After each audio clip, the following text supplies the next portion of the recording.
berjudul tentang proses terjadinya hujan. Sebelum masuk ke topik, kami ingin memperkenalkan diri kami dahulu. Perkenalkan, saya Tania Dwi Anggraini sebagai moderator, dan ini rekan-rekan saya. Saya Ego Valentino.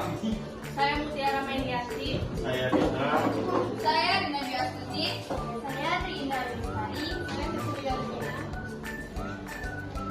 Oke, sebelum masuk, saya juga akan menjelaskan tentang struktur teks eksplanasi. Struktur yang pertama yaitu pernyataan umum. Pernyataan umum adalah pernyataan pembuka teks untuk mengenalkan topik. Dan pernyataan yang kedua yaitu deretan penjelas atau yang berisi proses atau sebab akibat terjadinya suatu peristiwa. Dan yang ketiga ada interpretasi atau kesimpulan, saran atau yang berisi kesimpulan dan saran-saran dari penulis. Nah, lalu kita masuk saja untuk yang pertama yaitu pernyataan umum yang akan dijelaskan oleh Hilda Valentino. Baiklah teman-teman, saya akan menjelaskan proses terjadinya hujan. Hujan merupakan bagian dari siklus hidrologi yang penting bagi kehidupan di bumi. Hujan sudah tidak asing lagi terdengar di telinga kita. Tapi pernahkah kalian mengetahui proses terjadinya hujan? Secara umum, hujan dapat disebabkan oleh dua faktor, yaitu faktor alam dan faktor buatan. Fokus kita kali ini proses terjadinya hujan secara alamiah.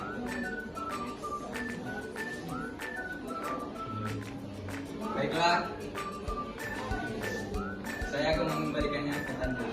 Oke, terima kasih Yoga. Nah, untuk penjelasan yang selanjutnya akan dijelaskan oleh Mutiara. Kepada Mutiara dipersilahkan. Baiklah, saya akan menjelaskan proses terjadinya evaporasi dan kondensasi. Proses terjadinya hujan dimulai dengan evaporasi, yaitu penguapan air dari permukaan laut, danau, serta sungai akibat panasnya matahari. Uapan air yang terbentuk kemudian naik ke atmosfer atau disebut dengan evaporasi. Setelah uap air naik pada ketinggian tertentu, suhu udara menurun sehingga uap air mendingin dan berubah menjadi tetesan-tetesan kecil yang disebut dengan kondensasi. Tetesan tersebut terdiri atas tetesan-tetesan air kecil yang berkumpul membentuk awan dan menggantung di udara. Dan inilah contoh proses terjadinya evaporasi dan kondensasi. Di evaporasi, air laut akan menguap karena adanya panas matahari. Lalu uapan itu akan naik ke atmosfer. Setelah air laut naik ke atmosfer, air laut akan menjadi tetesan-tetesan kecil yang kemudian menumpuk dan menjadi awan. Ketika awan sudah tidak bisa menampung air, awan akan menjadi mendung atau berwarna abu-abu. Baiklah, kembali ke Tania. Terima kasih Mutiara. Nah, untuk bagian selanjutnya akan kita jelaskan pada teman kita yang kepada Fitra dipersilakan. Baik, di sini saya akan menjelaskan tentang presipitasi. Saat awan terus mengumpulkan lebih banyak tetesan air, ukuran tetesan tersebut akan semakin besar. Lalu awan menjadi kelabu atau mendung.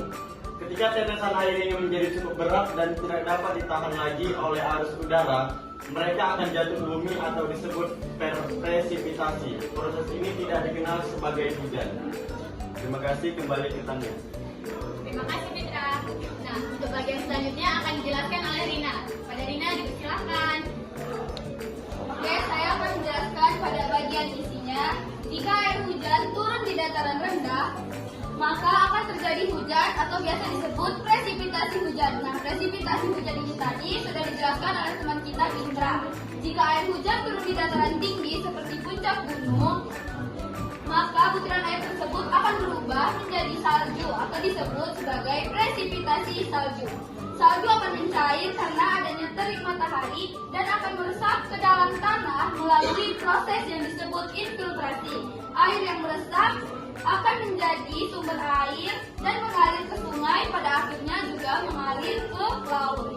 Nah, ini dia gambar proses presipitasi. Jadi ini air awan yang sudah mendung, lalu terjadinya hujan. Nah, dia turun di dataran tinggi seperti puncak gunung.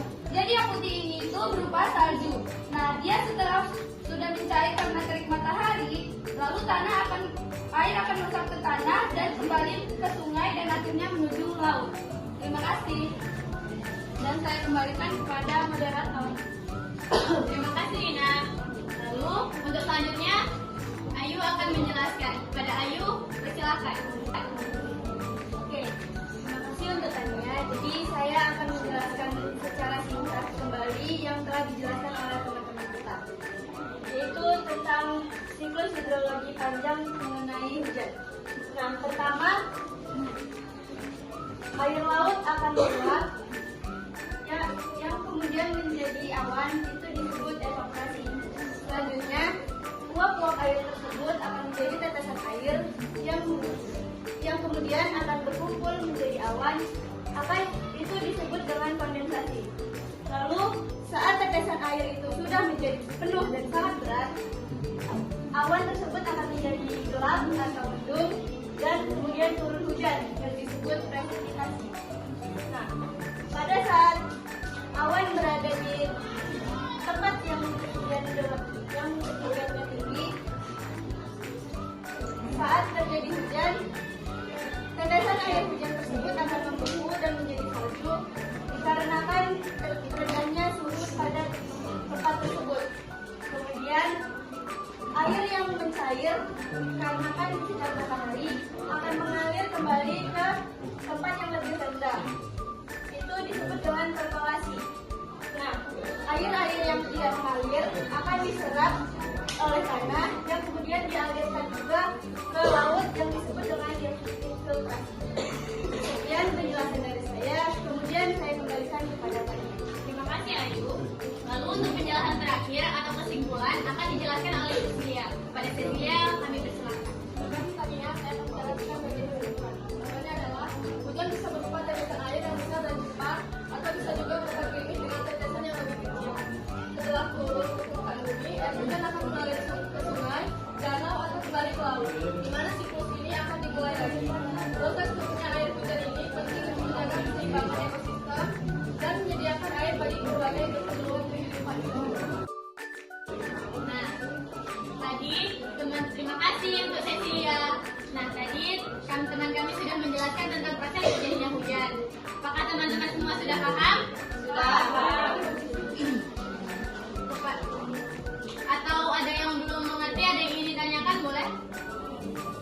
Halo, perkenalkan nama saya Lydia, saya dari kelompok 4. Di sini saya ingin bertanya, menurut kalian seberapa pentingkah fungsi air bagi kehidupan kalian? Terima kasih. Terima kasih Lydia untuk pertanyaannya. Nah, di sini yang akan menjawab pertanyaan itu adalah Rina. Rina, silakan. Terima kasih kepada Lydia karena sudah memberikan pertanyaan untuk kelompok kami. Izinkan saya untuk menjawab. Jadi, air sangat penting untuk kehidupan kita. Kita dapat melihat contoh kecil di lingkungan sekitar kita. Misalnya, ada tanaman di depan kelas. Nah, tanaman itu untuk bisa subur, hidup yang lebih subur, dia juga membutuhkan air. Dan contoh lainnya seperti industri-industri yang lainnya yang lebih besar seperti persawahan, yang lainnya itu masih membutuhkan hujan dan airnya itu untuk memperkembangbiakan lagi. Lalu contoh keduanya di dalam lingkungan kita juga seperti kita organ tubuh kita seperti ginjal juga masih membutuhkan air. Sekian, terima kasih. Sekian presentasi dari kami. Terima kasih atas perhatiannya dan mohon maaf bila kami masih banyak salah kata. Kami akhiri dengan wabillahi taufiq wal hidayah. Wassalamualaikum.